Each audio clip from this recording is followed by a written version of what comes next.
Merhaba canlarım. Hepimiz kanalıma hoş geldiniz. Türkiye'den ve dünyanın dört bir yanından beni izleyen tüm değerli dostlarıma sevgilerimi gönderiyorum. İyi ki buradasınız diyorum. Eğer kanalıma ilk kez geldiyseniz arkadaşlar aramıza hoş geldiniz diyorum. Bu kanalda kahve fal yorumları, sezgisel mesajlar ve fincandan beliren sembolleri birlikte değerlendiriyoruz. Unutmayın, fal eğlence ve kişisel bir yorum niteliğinde. Herkes kendi hayatına uyan mesajları alır, uymayanları ise sevgiyle evrene bırakır.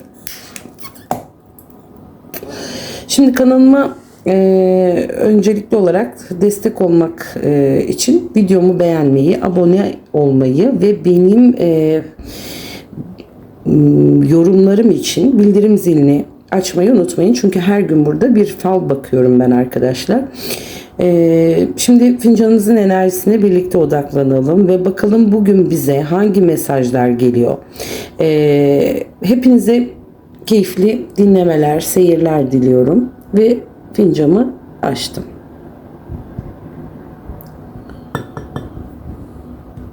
Zaten bu da kurumuş. Şöyle bir fincanıma bakmak istiyorum öncelikli olarak arkadaşlar.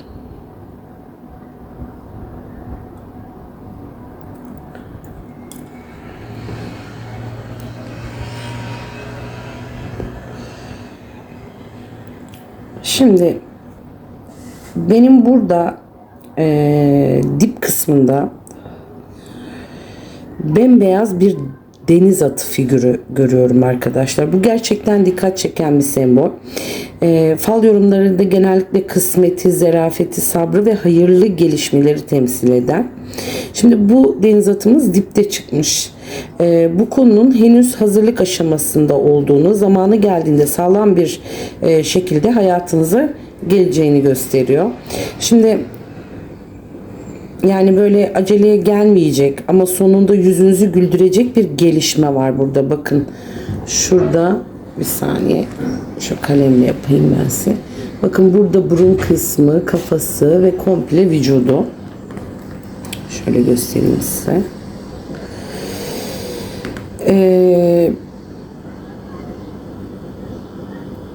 Deniz atı aynı zamanda suyun içinde sakin ama güçlü bir şekilde ilerleyen bir canlıdır arkadaşlar. Bu da yaşadığımız bazı belirsizliklerin yavaş yavaş netleşeceğini, özellikle duygusal konularda ve aile hayatında huzurun artacağına işaret eder. Şimdi bu figürün dediğim gibi beyaz görünmesi ise bu çok güzel bir enerji veriyor. Temiz bir haber, hayırlı bir başlangıç, gönlünüzü ferahlatacak bir konuşma ya da beklediğiniz bir dileğin olumlu sonuçlanması ihtimalini güçlendiriyor. Sabırlı kalırsanız emek verdiğiniz her konuda güzel bir karşılık alabilirsiniz canlarım. Bu deniz atı oldukça hayırlı ve bereketli bir sembol olarak görüyorum. Özellikle dip kısmında çıkmış olması kalıcı ve uzun vadeli bir kısmetin yavaş yavaş size doğru yaklaştığını düşünüyorum. Yani hayırlısı olsun diyoruz bakalım. Şimdi deniz atını ben böyle çevirdiğimde sanki burada surları olan büyük bir kule mi diyelim buna, yani bir ne denir ona, sur bu yani, kule diyelim, oldukça güçlü, sağlam ve dikkat çeken bir figür arkadaşlar. Bu tür kuleler genellikle güçlü korunmayı, yüksek hedefleri, sağlam duruşu simgeliyor. Uzun zamandır emek verdiğiniz bir konuda artık daha güvenli bir döneme gireceğinizi gösteriyor olabilir. Ama asıl dikkatimi çeken bu kulenin üzerine doğmuş olan o güzel güneş arkadaşlar. Aydınlık, yani aydınlık bir ortam çünkü. Ben bunu yeni doğan bir güneş diyeceğim. Çünkü şöyle ay demek istemiyorum çünkü karanlık bir ortam değil. Bu da artık netleşeceğini, umutlarının yeşereceğini, yani kararlılıkta netleşeceksiniz arkadaşlar ve güzel haberlerin peş peşe gelebileceğini işaret eder. Eğer bekleyişiniz varsa bu figür o bekleyişin ardından gelecek sevindirici gelişmeleri anlatıyor. Bu iş olur, aile veya özel hayat olur. Fark etmeksizin, yani önünüzde daha aydınlık bir süreç görünüyor.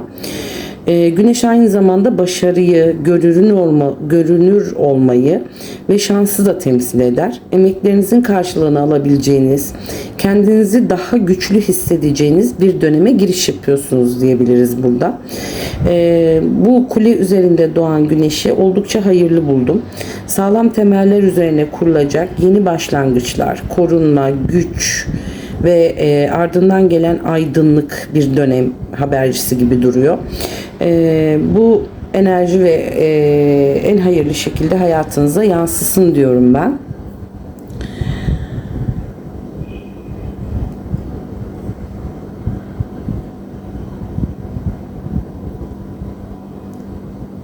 Şimdi burada bana büyükbaşı andıran bir hayvan figürü gibi geldi arkadaşlar. Bakın hemen şurası. Sanki başı çok belirgin, boynuzları net seçebiliyorum, kulakları da belli oluyor. Hemen önünde ise sanki yediği bir ot ya da kısmet temsil ediyor bir figür var. Yani falda boynuzlu büyükbaş hayvanlar genellikle bereketi, kazancı, gücü ve sabırla elde edilen başarıyı simgeler. Önündeki kısmeti de bu daha da güçlendiriyor. Çünkü nasibine doğru ilerleyen ya da nasibi önüne gelmiş bir enerji var burada. Bu figür emek verdiğiniz bir işten karşılık alabileceğinize, maddi veya manevi anlamda yüzünüzü güldürecek gelişmeler yaşayabileceğinize işaret ediyor. Beklediğiniz bir fırsat, teklif ya da güzel bir haber çok yakında önünüze gelebilir diyorum arkadaşlar. Çünkü boynuzları belirgin, kararlılığı ve sağlam duruşu temsil ediyor. Karşınıza çıkacak fırsatı eğer doğru değerlendirirseniz uzun vadeli size fayda sağlayacak bir kapı açılabilir. Genel anlamda hayırlı ve kısmet, bereket, güç sembolü olarak değerlendirmek istiyorum ben. Yani önünüzde duran nasibin zamanı geldiğinde size sevindirecek gelişmeler getirmesini diliyorum diyorum. Şimdi burada arkadaşlar, buraya geldiğimde yan yana duran çok belirgin iki kalp görüyorum ve bu hemen altında da bir U işareti, bakın şurada. U harfi kişinin isminin, soyadının ya da önemli bir yerin baş harfi olabilir, içinde olabilir. Bazı izleyicilerim için de sadece dikkat edilmesi gereken bir işaret olarak çıkmış da olabilir. Üst kısmındaki iki tane kalp çok temiz, aydınlık ve beyaz bir enerjinin içinde duruyor. Güzel bir görüntü. Arada sevgi, değer verme ve güçlü bağ olduğunu gösteriyor. Fakat ikisinin arasında duran, tam ortasında sanki bir duvar ya da bir set gibi duruyor şurada. Bunu tamamen aşılmaz bir engel olarak değil de geçici bir mesafe, gurur olabilir bu. Yanlış anlaşılma olabilir ya da iletişim eksikliği olarak yorumlayabilirim. Çünkü kalpler karanlıkta değil. Tam tersine aydınlığın içinde arkadaşlar. Bu niyetlerin temiz olduğuna ve bu engelin zamanla ortadan kalkabileceğine işaret. Çünkü çok kısa, yani uzun bir set değil bu. Küslük yaşadığınız biri varsa, araya giren bir duvarın kalkmasıyla yeniden bir konuşma ya da barışma gündeme gelebilir. Bekar olanlar içinse birbirini isteyen iki insanın aradaki bazı şartlar nedeniyle henüz bir araya gelemediğini, ancak uygun zaman geldiğinde yollarının kesişeceğini söyleyebilirim burada. Umut veren bir enerji hissettirdi bana. Sevginin güçlü olduğu fakat önce aşılması gereken küçük bir engelin bulunduğu bir sürece işaret ediyor. O duvarda en kısa zamanda kalkacak arkadaşlar. Gönülden birbirine daha rahat ulaşı olacak arkadaşlar.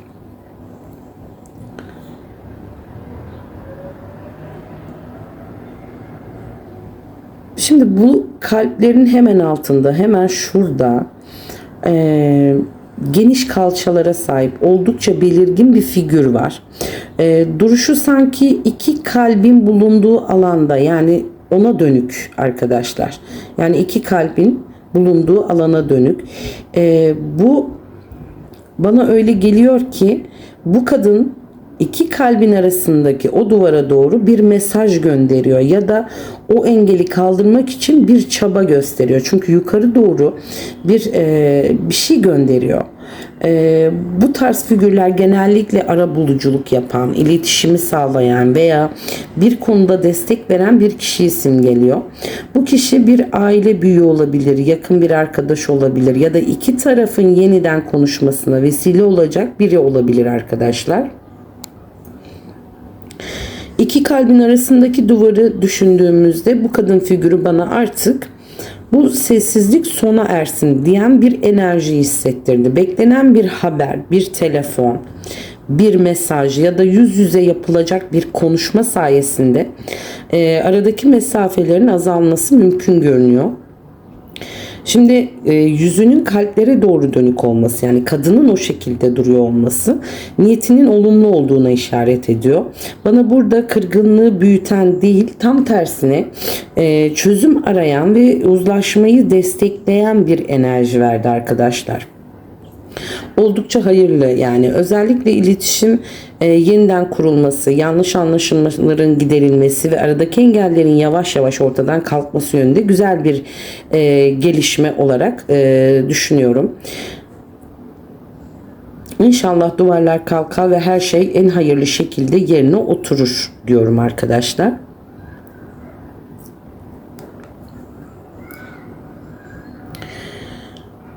Şimdi burada sanki bakın çok uzun ağız kısmında bir kadın bu. Uzun boylu, ince, narin bir yapısı var ve üzerinde yere kadar uzanan uzun bir elbise bulunuyor. Bu figür fincanın ağız kısmında çok yakın olduğu için etkisinin çok uzak bir zamanda değil, daha yakın bir süreçte hissedileceğini düşünüyorum ben. Bana zerafeti, temiz niyeti ve olgun bir duruşu anlatıyor şu an. Sessiz ama etkili bir enerjisi var. Acele etmeyen, olayları sakince değerlendiren ve doğru zamanı bekleyen bir kişiyi temsil ediyor gibi geldi. Çünkü şu kalplerin hemen yanında belirmesi de oldukça anlamlı. Duygusal konularda önemli bir gelişmeye tanıklık edecek ya da gelişmenin içinde yer alacak bir kadını işaret edebilir bu. Bazılarınız içinse bu kişi siz de olabilirsiniz. Bazılarınız içinse hayatınızı etki edecek bir kadın figürü olarak çıkmış olabilir. Şimdi üzerindeki uzun ve temiz görünen elbise güzel niyetleri, saygınlığı ve huzurlu bir enerjiyi verdi bana. Bu nedenle ben bu figürü olumlu yorumluyorum. Özellikle gönül işlerinde, aile içinde ya da önemli bir görüşme sakinliği ve sağduyuyu temsil eden bir enerjisi var. Bu kadın süliyeti güzel enerjiyi destekliyor arkadaşlar. Sabırla beklenen bir konuda zarif ve olumlu bir dokunuşun etkisiyle güzel gelişmeler yaşanabileceğini düşünüyorum ben. İnşallah hayırlısı olsun diyelim.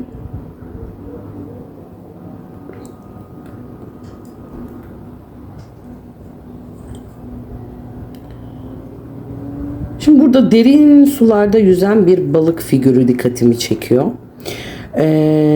Oldukça tombul, iri bir balık bu. Berrak sularda yüzüyor. Bulunduğu alan çok aydınlık çünkü bembeyaz bir enerjiyle çevrili. Bu görüntü çok olumlu.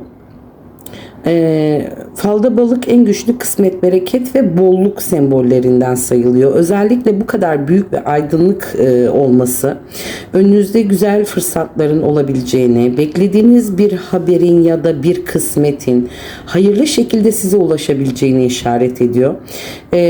Derin sularda yüzüyor olması balığın henüz şöyle söyleyeyim, yüzeyde henüz görünmeyen ama hazırlığı süren bir gelişmeyi anlatıyor. Şu an farkında olmadığınız bir fırsat zamanı geldiğinde ortaya çıkabilir ve sizi sevindirebilir.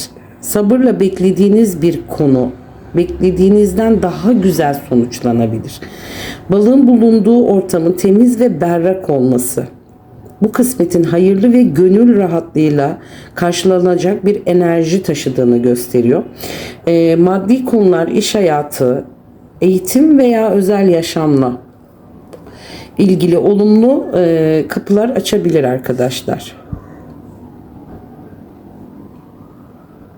Bu büyük ve aydınlık balık hayatınıza bereket, güzel haberler ve yüzünüzü güldürecek hayırlı kısmetler getiriyor diyebiliriz.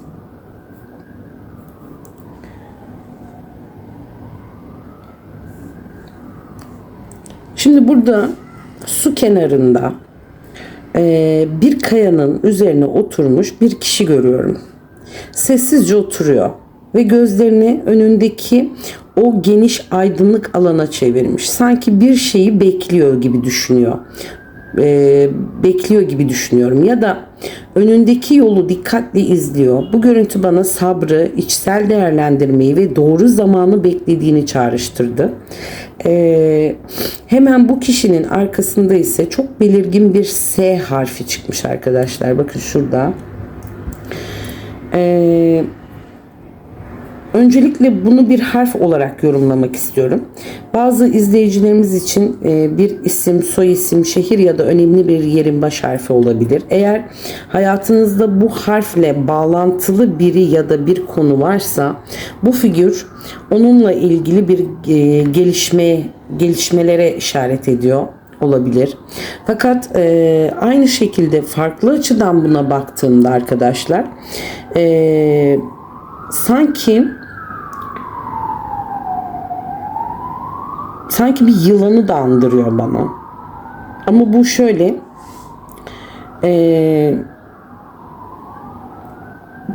aydınlık ortamda, yani karanlıkta değil, tam tersine bembeyaz ve aydınlık bir alanın içinde duruyor. Bu nedenle ben bunu doğrudan olumsuz bir sembol olarak yorumlamıyorum yine. Bu yorumlarda yılan bazen dikkat edilmesi gereken bir durumu, bazen de değişimi, dönüşümü ve farkındalığı temsil ediyor. Aydınlığın içinde çıkmış olması özellikle gizli kalan bir konunun açığa çıkabileceğini, bazı gerçeklerin netleşebileceğini ya da sizi tedirgin eden bir durumun artık görünür hale geleceğini düşündürdü bana. Su kenarında oturan kişinin bu manzaraya bakıyor olması bana şunu söylüyor: acele karar vermek yerine olayları gözlemlemek ve doğru zamanı beklemekte faydalı olacak. Çünkü temel enerji oldukça aydınlık. Bu yüzden karşınıza çıkabilecek her gelişmeyi sakinlikle değerlendirdiğinizde önünüzdeki yolu daha net göreceğinizi düşünüyorum ben. S harfinin verdiği işaret hem de aydınlığın içindeki dönüşüm enerjisi olarak yorumluyorum ben. İnşallah bütün gelişmeler sizin için hayırlı olur diyelim biz arkadaşlar. Evet, fincanımız bu kadar. Şimdi tabağımıza gelmek istiyorum ben.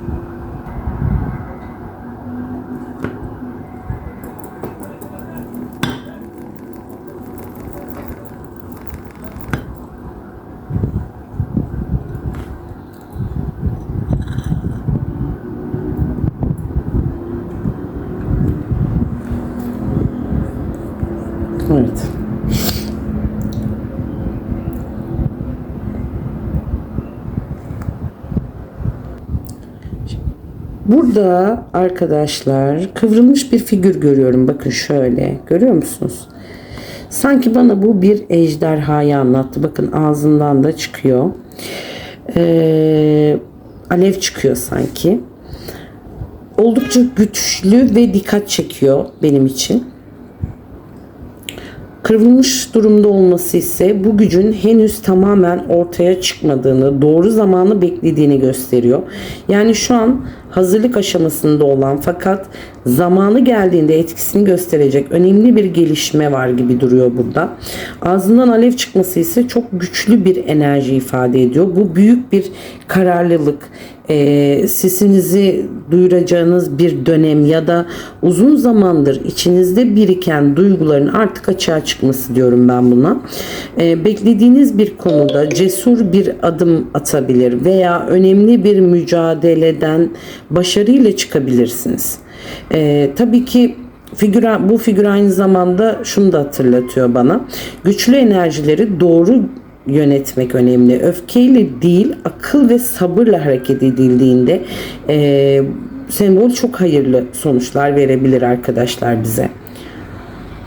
Korkutucu değil, tam aksine ben koruyucu ve güçlü bir sembol olarak yorumlayacağım. Çünkü büyük bir değişimin, güçlü bir yükselişin ve önünüzde açılacak önemli fırsatların habercisi bu. Bu güçlü enerji size başarı, cesaret ve hayır kapıları açar arkadaşlar. Şimdi burada tabağımızın ortasına geldiğimde tertemiz ve aydınlık bir alan görüyorum. Zaten bu figürü de onun için bu şekilde yorumladım. Bazı aydınlık falda genellikle ferahlığa, güzel haberlere ve önünüzün açılacağını simgeliyor. Karanlık bir görüntü yok. Tam tersine umut veren bir enerji hakim burada.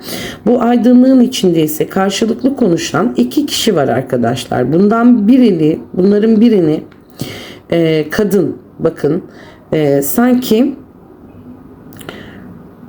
uzun bir topuzu var. Yani saçları böyle uzun toplanmış, böyle kat kat bir topuz bu bayanın. Birbirine dönük olması, bir iletişim halinde olması, yüz yüze yapılacak bir konuşma ya da uzun zamandır beklenen bir diyaloğun gerçekleşeceğini işaret. Ben bu konuşmanın enerjisini oldukça hayırlı buldum. Kırgınlık varsa tatlıya bağlanabilir.